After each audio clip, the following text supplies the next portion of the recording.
Then just shut up. Hey, Chief, come here. I want you to meet my wife. Yeah. Hey, boss, come here.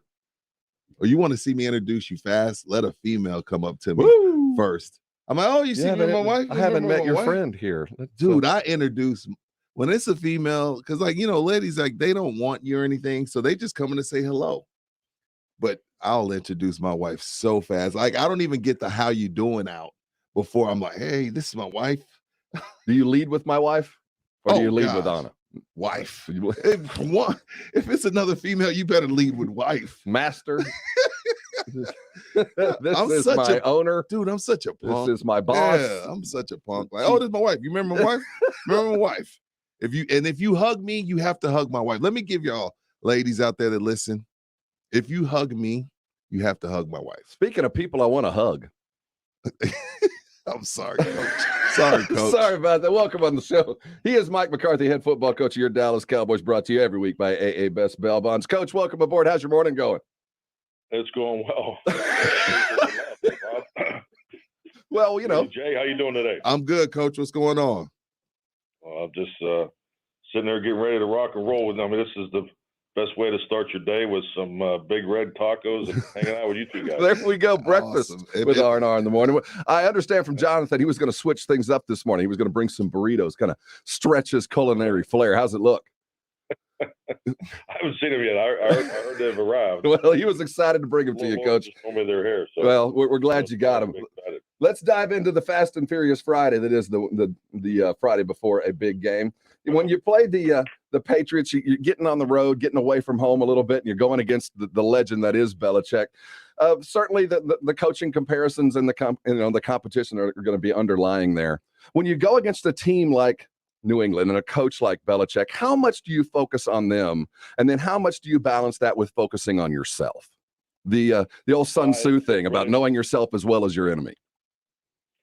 Yeah, it's excuse me. It's something that you really focus on each and every week, and your weeks kind of go through the same process where you earlier in the week you're focusing on the personnel, and then Wednesday and Thursday you're really focusing on the scheme, the situations that you're going to encounter, and then when you get to Friday, you kind of circle around, and then you really dive into exactly what you're going to do. So that's a normal timeline for how we operate, how we game plan.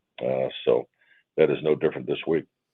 When you look at the tape and you see your own particular tells, your foibles, your giveaways, do you begin to use that in the grand chess game against a coach that will pick the scab, that will find the same weakness that you're looking at for yourself? Do you plan ahead for that? Oh, absolutely. I mean, that's part of the game of football. That's our job as coaches, and I feel like our players, compared to last year, are doing a tremendous job taking advantage of the video resources that we've made available, and particularly on the South Scott. And I think it's all part of the normal growing stages of an NFL player. I mean, you focus so much time on technique and scheme and things you need to do, but the most important video is of yourself, and that's something that I've preached since I arrived here, and I feel like our players are doing a great job focusing on that. Coach, what can you tell us about Tyron Smith? Is he going to be okay? What is there anything that you can give us? No, I think we're going to be fine there. We'll see how he feels when he comes in today, but it was not of high concern, but it was something definitely we had to. We have to make sure we stay on top of. Coach, what is in those little first down pylon thingy majiggies, and what's in it that can make that hurt Zeke? Yeah, that hurt Zeke. What's going on, and do you like the the idea of the first down camera? Like, what's your take on it, and what's inside of that thing? I mean, I like the fact that they're utilizing technology to better enhance ball placement spots and all that. But I mean, it's definitely something that needs to be talked about, because having the opportunity to stand over Zeke, we're lucky we didn't lose Zeke here. I mean, it's right. That could have been a freak injury that we'd all be kicking ourselves over. So, but yeah, it's not as light as it looks. I'll just tell you that. Crazy looking scenario, man. And what do you do? Is there a complaint form that you have to fill out for the NFL that you have to fill up in triplicate and make sure they get it to the right booth to to look at something like that? Because obviously, if it can happen once, it'll happen again. Well, I mean, there's a process that goes on, everything that goes on the field on game days. There's football operations. That's Coach saying, I don't know. That's Coach saying somebody else filed the complaint. I don't know how to get it done. I'm going to let someone else, take care of that, but it's something definitely that we're looking at, I can promise you. Coach Mike McCarthy joining us here on San Antonio Sports Star. He does so every week. He's brought to you by AA Best Bail Bonds. Coach, the cavalcade of young quarterbacks continues this week. You've gotten a chance to see a variety of different styles, but all good. Talk about the quality of quarterback in the NFL right now. It just seems like the youth is being served, and every week you're getting a different skill set, but all above what I think we are accustomed to seeing for young quarterbacks. And talk about Mac Jones in that. Yeah, I mean, it's, I think it's something that goes on, particularly in waves, more years than others. I think Mac is clearly probably the most accomplished coming out of college. I had a chance to watch him, Alabama versus Notre Dame in the Rose Bowl, and he has excellent command of the offense, and I think today's quarterback, particularly in the space game, and throwing the ball and all the other things that you see more of in college, are coming in prepared, and he looks like he's handling the multiple defensive challenges that have been thrown at him so far. So I admire the young guys that are coming in and have to play in their first year, because I mean, if you ever play with a rookie quarterback, it's difficult.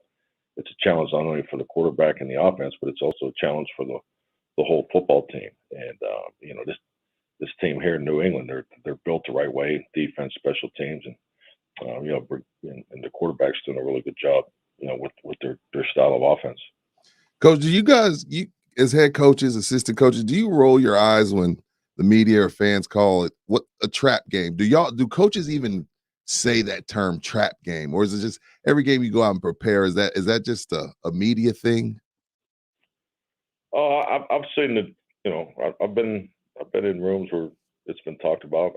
I don't really believe in that. I think if you think that way, that you're really opening yourself up for those that type of situation. I mean, this league is so difficult to win each and every week, regardless of who you're playing, and the health and the matchups that go into each game, and the amount of preparation that goes into each game. You have to look at every one of these games, especially on the road. I mean, road games this is a difficult place to play, let alone win games. So, I mean, those are the things that I always focus on. Is there anything peculiar about the stadium itself that when you go to New England, that this is what we need to expect? We know the fans are going to be nuts, but that's a lot of places. Is there anything like on the field, wind conditions, that that when you walk into that stadium, expect this, be ready for this? Oh, definitely. I mean, you have a game plan on that's part of your final preparation, and I'll go through that Sunday night with the team. Exactly what the weather, the wind. We talk about the surface, and you talk about all those things, all those types of things each and every week. What's peculiar about your home field? Is it the sun in the third? Home field? Is it? Yeah. What do you know about your home field that other teams need to be aware of? Is it the sun in the third quarter? That kind of stuff. What are you working for the Patriots? No, exactly. I'm curious because one of the things, Coach, want to put that out there. No, there's no sun issues that they can't see. No, not at all. No, that's why we leave the curtains open. Even ask that question. Get them, Coach. Because, Coach, I'll tell you the theme over the last week or so, Coach. The theme about your leadership with the Cowboys has been the remarkable resurgence of self-scouting, of knowing who you are and understanding how you fit into the scheme of how you're going to beat teams. And I think that was woefully missing in the past. And with the addressing of what we're doing now, it really feels like we know ourselves better than you could possibly know us. And because we know that, we can figure things out about you. And one of that is about your home field stuff and your approach to that. So forgive me for trying to draw some things out, but I do think that there's been a focus on things that, quite frankly, have not been that important in the past. Well, I appreciate the intent of energy, but we don't want to talk about these things on the radio. Yeah, we can get together and have some Big Red and talk. That's all we're doing right now, Coach. Coach Amari Cooper. Yeah.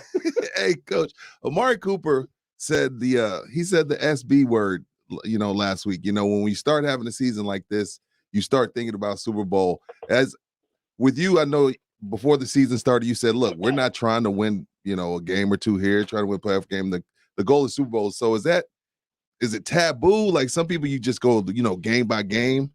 Is that encouraged in your locker room to, hey, you know what, let's talk about it. Let's speak it into existence when we're talking about, winning a championship. Well, what we encourage is real confidence in the reality of what it takes to reach that ultimate goal. I mean, I always felt, and shared this with the team, you answer those questions honestly. We've made it clear what our goals are at the beginning of training camp, but it's a long road. It's a long ways away, and you don't want to take your focus off of that, because you literally want to pour everything you do in each and every week. So I don't think it's necessary to talk about it right now, because we've already talked about it. We all understand, and we clearly accept the challenge of it, and I love the commitment of our players. I mean, our vibe. We've been talking about how good our vibe's been since the spring, and we need to continue to build that and grow. And because we understand what we're all in this for, but at the end of the day, we have to beat New England, because that's all that matters. Well, first of all, when you say the word vibe, that is what I got in Oxnard. Again, that was my first training camp, so I didn't have anything to compare it to, but I felt it. So I know what you meant by the spring. Coach, I don't know if you know, but now that y'all are playing so well, I don't know if you know how this Cowboy fan base is. I'm in the heart of Cowboy country. Yeah, you can't tell a Cowboy fan that y'all aren't the best team in the NFL. I'm sitting across from one that feels like y'all are the best team in the NFL. You got these people out here going crazy, and it's only week 6. How do you manage that? I love that, and I'll tell you what, I can't say enough about what our fans have done at AT&T Stadium. I mean, my goodness, these last 3 weeks have just been remarkable. Just the juice and the energy and the home field advantage that we have, and frankly, we're looking forward to a lot of Cowboy fans up in New England. So this is an incredible opportunity, and just love the way our fan base is bringing all this great energy. Y'all gonna have fans in New England? Are you kidding? I don't know about that. Are you kidding? Cowboy Nation travels. Come on, Rudy. I don't know about that. Travels. I mean, hell, I knew that when I worked on the other side. We've been making those Pittsburgh types mad for years. That's Coach Mike McCarthy, head coach of your Dallas Cowboys. Before we let you go, I've been trying to find this someplace, and I heard you talking about it a couple weeks ago. There's you have 6 abiding principles. Is that an appropriate statement? And what are they? Building blocks. Yeah, I think I've given you enough on the self-scout. I got a deadline, Coach. You're taking all the good circuit speeches from my assistant coaches. I mean, we got to. These guys are going to all benefit from. You know what, Coach? That is what we call a forward tease. Next Friday, Coach Mike McCarthy will reveal the abiding principles of being. Answer on my part, but I appreciate you covering for me. Thank you, Coach. Hey, gentlemen, it's a bye week next week. We give Coach bye weeks off here. That's right. He will have bye week off. So you'll have 2 weeks to prepare, Coach. Just a little self-study and preparation for the next meeting. Coach, it's always a pleasure sitting down with you. You're always so open and honest, and we appreciate that. From your head coach of Mike McCarthy of your Dallas Cowboys, heading up to New England. Good luck this weekend, Coach. We bid you good health, good travels, and we'll talk to you in a couple weeks. All right. Thank you, gentlemen. Have a good weekend. Go get some tacos, Coach. Tacos are for champions. That's head coach Mike McCarthy of your Dallas Cowboys. This is what we're going to do. We're going to start working for the Patriots. He thinks I am working for the Patriots. Man. Well, you know what that tells you? He won't put anything past Belichick. Exactly. He wouldn't put anything past Belichick. Hey, you know what? Bill Belichick might be listening to this show. I wouldn't put it past him right now. He's sitting in his office deflating footballs. Wow. Doing whatever he can to get ready for the Dallas Cowboys. If it'll happen once, it could happen again. We'll live by it. Hey, we're going to start the show in earnest. That was not a false start. That was bonus. R&R in the morning begins anew. Coming back on the other side. Thanks for joining us. You're on ESPN's 1250 AM and 94.5 FM. This is the home of the Cowboys, Rangers, and Aggie football. KCDC, San Antonio Sports Star, ESPN, AM 1250 and 94.5 FM. Sports Center is brought to you by Kielbasa Slow Crafted Sausage, available at your local grocery stores.